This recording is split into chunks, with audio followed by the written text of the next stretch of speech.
మీ business ఏదైనా మీ ఊర్లో promotion చేయాలంటే అది సుమన్ టీవీతోనే సాధ్యం. ఇప్పుడే సంప్రదించండి. రాష్ట్రంలో ఏం జరుగుతుంది, పరిపాలన ఏంది అనేది రోజు రోజుకు తేలిపోతుంది ప్రజలకి. ఒకవైపు యూరియా కూడా ఇవ్వలేని దుస్థితిలో పడిపోయింది ఈ ప్రభుత్వం. మేము గత 10 ఏళ్ళు ఇచ్చిన కరెంట్ ఇవ్వలేకపోయినారు, సాగునీళ్ళు ఇవ్వలేకపోయినారు, తాగునీళ్ళు ఇవ్వలేకపోయినారు. రైతులు వాళ్ళ కష్టం చేసుకొని వాళ్ళు డబ్బులు పెట్టి కొంటామంటే కూడా యూరియాను కూడా కనీసం సప్లై చేయలేని ఒక దరిద్ర ప్రభుత్వం ఇవాళ తెలంగాణలో మనం చూస్తున్నాం. 2 సంవత్సరాలుగా ఇచ్చిన హామీ ఒక్కటి మొదలు పెట్టకపోగా రకరకాల సమస్యలు సృష్టించి ప్రజలను ఇబ్బందుల పాలు చేస్తూ డైవర్షన్ పాలిటిక్స్ చేస్తూ ప్రభుత్వం పబ్బం గడుపుకుంటుంది. చాలా చెప్పాను.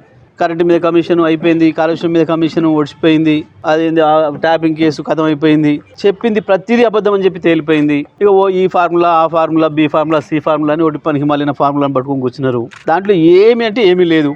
వాస్తవానికి ఈ ఫార్ములాలో పెట్టాల్సి వస్తే రేవంత్ రెడ్డి మీదనే కేసు పెట్టాల్సి ఉంటుంది. ఎందుకంటే సక్సెసివ్ ప్రభుత్వంగా మీ బాధ్యత, గత ప్రభుత్వం చేసిన పనులను కొనసాగించాల్సిన బాధ్యత, వాటిని పూర్తి చేయాల్సిన బాధ్యత, ప్రభుత్వానికి రావాల్సిన ఆదాయం తీసుకోవాల్సిన బాధ్యత, ఇవ్వాల్సిన చోట ఇవ్వాల్సిన బాధ్యత. ప్రభుత్వం కంటిన్యూషన్ ప్రాసెస్ కాబట్టి జరుగుతుంది, జరగాలి. కానీ ఫార్ములా ప్లేస్ పెట్టలేకపోవడం నీ చేతగాంతనం, నీకు జ్ఞానం లేకపోవడం, దానివల్ల రాష్ట్రానికి ఎంత ఉపయోగం అవుతుందో తెలియలేకపోవడం. నీకున్న జ్ఞానం పరిమితమైంది, తెలుసుకునే అలవాటు కూడా లేదు, ఇంకో నుంచి నేర్చుకునే అలవాటు కూడా లేదు. పైగా దాని మీద నేను ఎందుకు కేసు పెడతా అని కేసు నీ మీదనే పెడతాం, నీ మీదనే అవుతుంది. ఎందుకంటే ఎవరికైతే పైసలు చేరినాయో వాడిని కలిసిండు, నువ్వు వాడు కలిసి మిలాఖత్ అయింది. వాని కాడ డబ్బులు వసూలు చేయాల్సింది చేయకుండా సాటుగా వాని కాడ ఏదో డబ్బులు తీసుకున్నట్టున్నావు. అందుకనే దొంగ డ్రామా చేస్తూ ఇవాళ ఏందో సేపు ఒక లీక్ ఇచ్చి ఎప్పుడో ఇచ్చింది నీ మీదకి విలకాన్నే ఉంది అది. కానీ నిన్న రూపవన విషయంలో నీ చేదగంతనం బయటపడిన తర్వాత తెలంగాణ యువత ముందట నువ్వు తలదించుకునే స్థితి వచ్చిన రోజు ఓ నాటకం వేసి మీడియాలో కొంత స్పేస్ ఆక్యుపై చేద్దామని చెప్పి ఏదో మాట్లాడినావు. కానీ ఇది లొట్ట పీస్ కేసు అనే సంగతి కేటీఆర్ గారు ఆనాడే చెప్పిండు, ప్రజలందరికీ కూడా తెలుసు. వీటితో ఏమీ కాదనే సంగతి అందరికీ కూడా తెలుసు. నిజంగా కేసు పెట్టాల్సి వస్తే నిన్ను 100 సార్లు జైలు వేయాల్సిన పరిస్థితి వచ్చింది ఈ 2 ఏళ్ల పరిపాలనలో. ఉండేది నువ్వు చేసిన దుర్మార్గాలకి, నువ్వు చేస్తున్న మోసాలకి, ప్రజలకి ఇచ్చిన హామీ ఒక్కటి నెరవేర్చకపోగా ఈ రకంగా నేనేదో మీడియాలో స్పేస్ ఆక్యుపై చేస్తేమేమో తిట్టో భయపెట్టించో లేదా నీ తాబేదారులతోనే, కానీ ప్రజల మైండ్లలో స్పేస్ ఆక్యుపై చేయలేవు.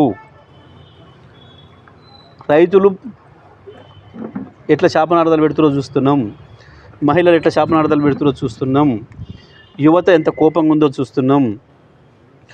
నువ్వు నీ చేత చంపబడ్డ విద్యార్థులు 100 మంది పైగా ఇప్పటివరకు నువ్వు పెట్టిన విషాహారం వల్ల చచ్చిపోయిన విద్యార్థులు, వాళ్ళ ఆత్మలు కూడా నీ చుట్టే తిరుగుతుంటాయి. ఒక్కటి కూడా తప్పుకోలేవు నువ్వు చేసిన పాపాల నుంచి. ఇవాళ ఏదో గిది దీంతో ఒక పూట గడుపుకుంటా అని అనుకుంటున్నామేమో. ఈ పూట గడుపుకోవడాలు ఆ నిమిషానికి ఎలా తీసుకోవడాలు కాదు. ప్రభుత్వం అంటే ప్రభుత్వం ప్రజలకు జవాబుదారీగా పనిచేయాల్సిన అవసరం ఉంది. ఇక నువ్వు కేసీఆర్ని తిట్టడం, కేసులు పెడతాననడం ఇవి ఒడిచిపోయినాయి. ఇక బంద్ చేసుకో ఇవి. ఈ చిల్లర టాక్టిక్స్తో నువ్వు ప్రజల్ని ఏమర్చలేవు. కొత్తది ఏదైనా వెతుక్కో. రేవంత్ రెడ్డి ఈ ఫార్ములాలు ఏ ఫార్ములాలు అన్ని ఫార్ములాలు వచ్చిపోయినాయి. నీ ఫార్ములానే పనికిమాలింది అని అర్థమైపోయింది ప్రజలకి. నీ డైవర్షన్ ఫార్ములానే ఒక ఫాల్స్ అనే విషయం ప్రజలకు అర్థమైపోయింది. ఇక నువ్వు ఇప్పటికీ ప్రజల్ని మోసం చేస్తా అనుకుంటే నీ తెలివి తక్కువతనం. ఈ పనికిమాలి అన్నీ కూడా ఉంటాయి. రైతులు యూరియా కొరకు అవతల పడిగాపుడు కాస్తున్నారు. వాళ్ళ శాపనార్థాలు కూడా ఏడికి పోవు, గుర్తుపెట్టుకో. ఇవి కొత్తగా ఇయ్యాలేందో నువ్వు చెప్పలే, దీంతోనేమో అయ్యేదేం లేదు. ఒక పూట మీడియాలో ఉండవచ్చు, కానీ నువ్వు శాశ్వతంగా తెలంగాణ ప్రజల దృష్టిలో మాత్రం ద్రోహిగానే మిగిలిపోతా ఉందలేం సందేహం లేదు. బహుశా నీకు ఎక్కువ కాలం కూడా లేనట్టుంది, సమయం కూడా దగ్గర పడ్డట్టుంది. ఎందుకంటే నువ్వు చేస్తున్న పనితోని మూడి మందం బహిరంగానే బయట పెట్టుకున్నావు సిబిఐకి ఇవ్వడంతో. బహుశా మీ నాయకుడికి ఇప్పుడు కళ్ళు తెరిచినట్టున్నాడు. ఇప్పటికి అర్థమైనట్టుంది పైన కూడా మీ బంధం ఎంత పటిష్టమైందో. చోటబాయ్ బడేబాయిల బంధం.